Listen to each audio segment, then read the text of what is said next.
Reagan economic advisor Art Laffer on if this is all the proof we need that a president-elect and then a President Trump, very, very serious about ending this thing once and for all. Could be easier said than done, though, Art. What do you think? I don't think it should be easier said than done. I think Tom Price can do it. I mean, as you looked at, he's got the plan, he's got all the details, all the line items. I think Tom Price is one of the best choices Trump could possibly make for HHS. I love the man. I've worked with him for a lot of years. I did a fundraiser for him in Georgia not a year ago. He's one of the best congressmen in America, and in this position, he can really make a difference. You know what always comes up, Art, as I'm sure you've heard, and Democrats will raise this, liberals will raise this, okay, fine. Then what are you going to do about the 20 million who are already getting coverage right now? Just take it away from them? You say what? Well, I say the taxes are the real problem here. And if you have people with insurance that are getting subsidized, I think health savings accounts and some of these other ways of doing it is better. But, you know, everyone talks about insurance, Neil, as being the right thing. I don't think insurance is everything for everyone. A lot of people shouldn't have insurance, or if we do, we should just have catastrophic insurance for really big item tickets.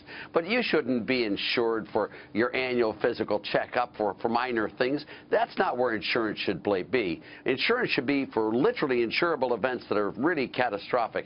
And other than that, I don't think insurance really is the right thing to do. You know what I always wonder about, too, Art? The cost of health care is always skyrocketing. With this plan, without this plan, it's a sad commentary maybe on the Affordable Care Act when they like to brag about the cost of overall health care, the rate of increase, the lowest it's been in whatever 11 years.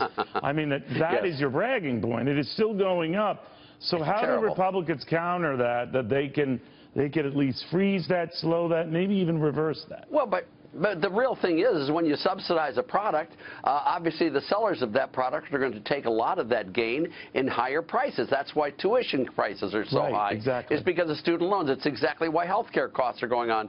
A private market, a private system keeps those costs down. And frankly, insurance, if you look at how much cost insurance adds to medical care and how much oversight and how much bureaucratic expenses it adds, it's really very large. That's why I don't think everyone in America needs insurance, and if they do, they need it for very small amounts of activities like catastrophic, but not for everything, and they shouldn't have it for everything. And same thing with education. I mean, you know, the more the government subsidizes education, the more it costs and the worse it is. And that's exactly what's happening with Obamacare as well as education.